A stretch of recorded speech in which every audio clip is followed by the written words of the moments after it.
Nobody is coming to save you, so be your own hero. اظن الكلام واضح. نقول فقره العدد المتحدثين باللغه الانجليزيه. يا جماعه ما حدش هينقذ حد، فخليك انت الهيرو اللي هيجي ينقذ نفسك. محدش هينقذك، محدش هينقذ حد، محدش بيجي عليك حد، ومحدش بيخفف حد، ومفيش ولا دكتور ربنا خلقه على وجه هذه الكره الارضيه يقدر يعالج حد. احنا اللي بنعالج نفسنا بالاستعانه بالله، وان احنا نستعيذ بالله من الشيطان. في واحده صاحبتي اسمها ميادة كتبت لي على بوست من البوستات اللي انا كاتباها ازاي يا مروه نخس واحنا بناخد ادويه وسواس قهري وبناخد ادويه بتاعت الامراض النفسيه. طيب يا جماعه عايزين نتفق على حاجه، الحزن والاكتئاب والزعل ده مش معمول اول بقى في الحفله، يعني مش ما عرفناهوش اول بقى في الحفله الراي ده الموشن فيها. ده حاجه موجوده طول العمر.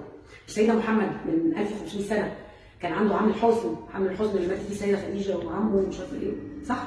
يعني الحزن ده يعني اكيد يعني سيدنا محمد كان حزين يعني عليه الصلاه والسلام. فالحزن والاكتئاب والزعل ده مش حاجه احنا مخترعينها، ولا حاجه دي وليده اللحظه، مش عشان انا عربيتي باظت واتحرقت فانا زعلانه دلوقتي، ولا عشان انا ابني سقط في الثانويه العامه فانا زعلانه، ولا عشان ابويا مات انا زعلانه. الكلام ده كله كان موجود قبل. ماشي؟ احنا نعمل ايه؟ لما نبقى زعلانين؟ تعديل سلوكنا هو الحل الوحيد للتعامل مع اي حاجه زعلانه. يا جماعه احنا بنروح لدكتور الامراض النفسيه، مفيش دكتور هتروحي له مش هيديكي دواء وهيقنعك ان انت تاخدي دواء. واصحاب الناس الصيادله والناس الدكاتره، انا مش دكتوره، انا اقل من كده بكتير، بس انا بسال الصيدلي وبسال الدكتور حضرتك في اي دواء حضرتك بتكتبه، اي دواء ان كان بيصلح حاجه ما بيوصل قدام 10 حاجات. يا جماعه اللي هيرد يقول غير كده هيبقى انسان ما عندوش ضمير. يعني كنت لسه بسال واحده صاحبتي انا عندي مشكله في ركبتي، لو رحت دكتور علاج طبيعي هتقول لي اصبري وهتبقي كويسه، بس عايزين 5 6 شهور. لو رحت الجراح هيقول لي يلا نقطع ويلا نشيل الغضروف اللي مش عارفه عامل ازاي، ولا يلا نعمل ايه في الرباط الصليبي، ولا لازم مش عارفه نعمل بذل، مش هي ورمه يلا نعمل بذل. لو رحنا للصيدلاني هيقول لي ولا الدكتور احنا بناخد الفلترن وهنعمل مش عارفه ايه وهناخد سيلبريكس، صح؟ كل واحد بيتكلم في حتته. مين بقى اللي يحكم؟ اللي جاي من بره. واحد بقى بس من بره، واحده زيي انا مش دكتوره. لما كنت بقيت محطوطه في مكان وكاني بحاول اتجادج بين الخمسه اللي اتخانقوا مع بعض، الدكتور اللي بيكتب دواء مع الصيدلاني، والراجل بتاع الاعشاب اللي بيبيع اعشاب ايا كان بقى شركه مستشفيات طبيه ولا راجل عطار، والدكتور العلاج الطبيعي والجراح. انا اكيد هروح لبتاع العلاج الطبيعي واكيد هروح للراجل العطار، مش هروح للعطار اساله يعني، بس يعني بسيطه جدا يعني. لو واحد كتب على الفيسبوك، لو كتب على جوجل فوائد الكركديه، هيعرف الكركديه بيتشرب ساقع بينزل الضغط، بيتشرب سخن بيعلي الضغط. لو واحد عنده ضغط وشرب دوم، والله يا جماعه انا زوجي ضغطه بيوصل ل 200 وبعالجه بالدوم وبالكركديه والحمد لله كويس. فاحنا بس عايزين نقول ان الدواء اللي انت بتاخديه يا صاحبتي هو ما عملكيش حاجه، الموضوع منتلي.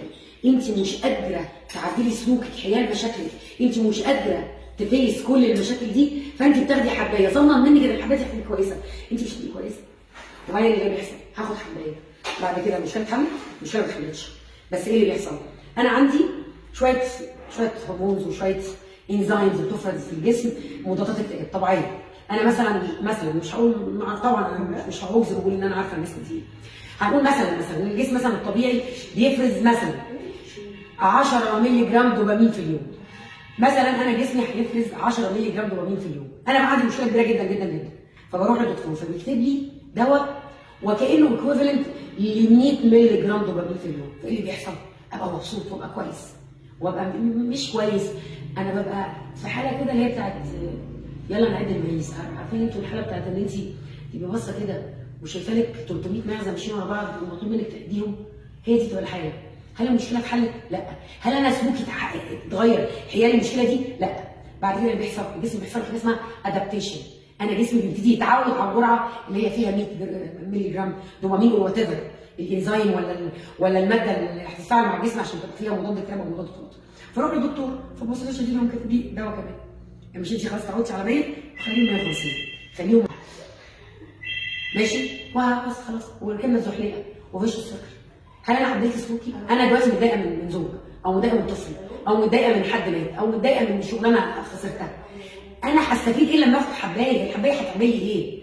انا استفيد لما انا اتعامل مع الحدث اللي في حياتي ده بشكل منطقي. التعديل السلوكي. يا جماعه اللي انا بقوله ده اتكلم فيه ابن حزم، اتكلم فيه الشيخ الغزالي، اللي هو القضاء على الاكتئاب، او ان انا ازاي اواجه وازاي اتعامل مع الامراض النفسيه بتاعتي.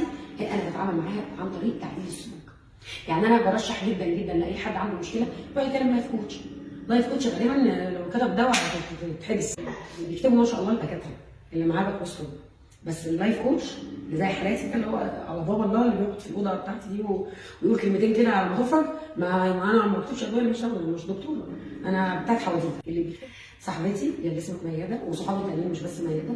يا جماعه سكه الادويه دي مش هتنتهي. علاقه بقى كل ده بتخن الرفع ايه طبعا، هنا بتدمر لي كل اصلا الاندوكراين سيستم بتاعي اصلا. يعني كل ادويه الاكتئاب وكل الادويه دي كلها بتبوظ اصلا نظام الغدد اللي في جسمي، وبتبوظ نظام الهرمونز اللي في جسمي، وبتبوظ الثيرويد والغده الدرقيه، بتبوظ كل حاجه اصلا، وبتعمل ووتر تنشن. يعني العرب نمبر 1 ووتر تنشن. لو في طبيب بيتفرج عليا يقول لي ان في دواء بيتاخد لاي حاجه نفسيه ما بيعملش ووتر تنشن، مفيش حاجه اسمها كده. كل المسكنات بتعمل ووتر تنشن، وكل الادويه بتعمل ووتر تنشن. فمنطقي جدا انت حتى لو ما خسيتيش، انت حتى لو تخنتي بتاكلي اكل هيلثي بتعملي رياضه هيحصل لك ووتر تنشن، وهتلاقي نفسك ممكن تزيدي 10 كيلو بسبب الادويه اللي بتاخديها.